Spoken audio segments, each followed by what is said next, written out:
Hello and welcome to Did You Say That Out Loud?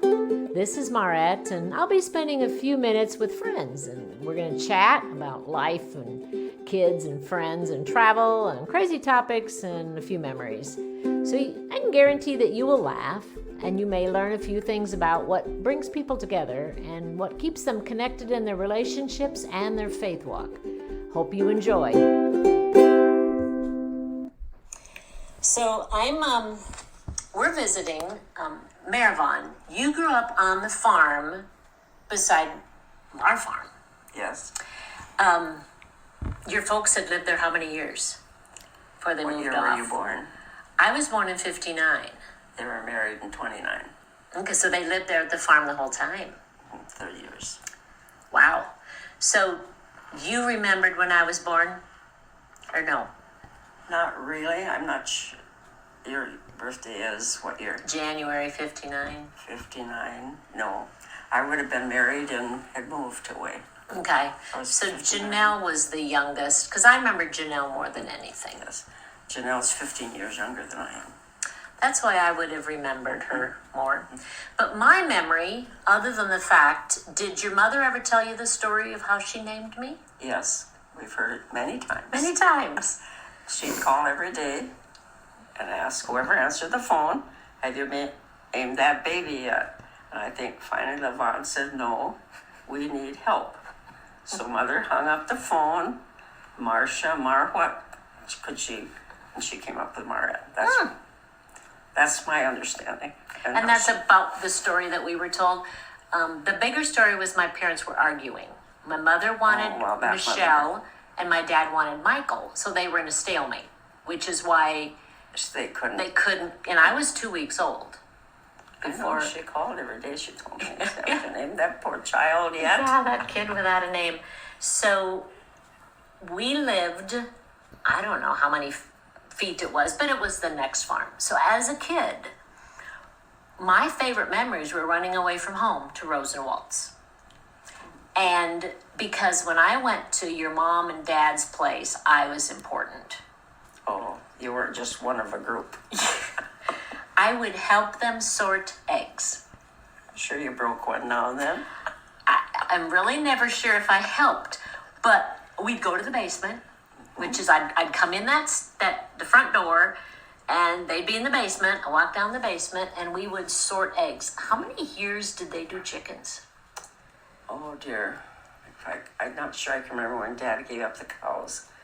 They did it for quite a while after. They kind of rented things and didn't farm, which was a blessing because the coffee pot was on and everyone that knew that they had eggs would come by them, and Mother would have caramel rolls or something, So they never got lonely. They always had people in and out, and for years we didn't realize what a blessing it was for everyone. They came over, and Tootie Hargans and relatives, they'd drive and get eggs from Mother. So and I was most of the time I was sent to go get eggs, but I remember more often than not going over to visit because I was this little kid and always had cookies. Yeah. And then after we were done working, we went upstairs, and the one thing that I remember more than anything was the backwards clock. Oh yes, they had that for years. And that I thought was really cool. I'm sure the backward clock got lost when they moved off, when Mother moved out. Well, I think I asked her about it one time, and she said kids had dibs on it because all the grandkids, I think, thought that clock. I'm not sure where it went, if it was there, because, there was too much in the house to remember something. Yeah, and I don't remember much else. I remember being in the house, but most of my life was the kitchen. Going in the basement to count eggs and the kitchen. But I would, I'd stop and see your mom a lot. And one year especially, your mom sent out, it was a Christmas card with a baby on it, and your family is very large. So I have no clue which baby it was. But at our house, several years when the kids were little, I'd save all the Christmas cards. And then we'd put them under their plates several nights a week. And then after we're done eating, there was a postcard, and the kids would write a prayer to whoever they got their Christmas card. It was just something fun we did. And so one time, Tyler got your mom's card. And then they'd take him and put him in their rooms. So they, and they all knew who Rose was. And so that winter, we went to visit her before Christmas, took over something, and we were in Casson at wherever that place was. And so, of course, what do you do with older people? You get out photo albums. And your mom had photo albums of us kids, and we're going through this, and we came upon the picture that was her Christmas card. And Tyler looked at her with the funniest look and said, "Well, you're the lady I prayed for." And your mom thought that was so funny. But one other time when she was at the Chicka's place in West Concord, I took my violin. And I was just fiddling, and she wasn't probably as with it anymore. No, I'm sure not. And I'd get done playing, and I'd say, "Did you like that, Rose?" She'd look at me and go, "No." She was very honest. So I would do another song, and I'd say, "Did you like that, Rose?" "No." No, we were so lucky that they would keep her till she passed away. Most places would say you need to take her to a care center, but she'd been there 14 years, so she was kind of their family. I would walk up that ramp, and I would tap on the window, and she'd be there and wave and wave and wave. And we were very fortunate that we didn't have to. We asked a couple times, is this getting to be too much? Because they only had one person on duty a lot of times. No, we'll keep her. And they even, in her final days, would every 2 hours turn her in the night so she didn't get. Yeah, that was a wonderful thing. So you grew up with my aunt and my dad. And I know the one thing that you guys moved stuff out of the barn before the barn burnt, and I got the pram, the wicker pram. You remember that? Mm-hmm. It's now my son.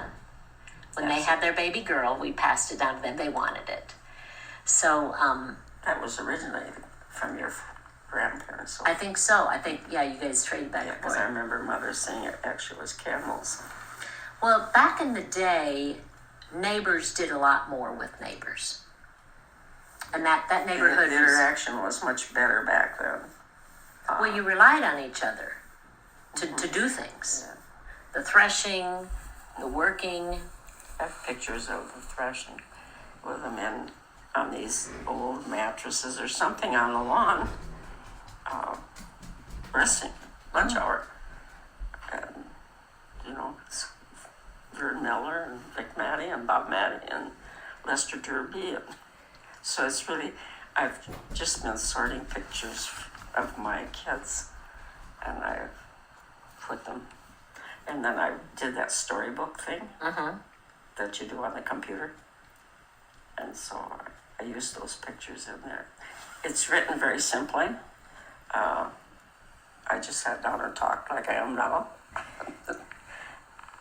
And it's been printed once, but we have to make the corrections to reprint. But it's history, and it's kind of And I neat. talked to the threshing bees, and There's a video somewhere that I think Dennis Matty gave Yes. my brother, and that's really kind of cool. One of my funniest memories of your mom, and your dad might have been alive then too, but it was your mom, I think, that was the funniest part. So we got snowed in, and I don't remember, but I was young. And for Highway 57 to get snowed in was quite a piece.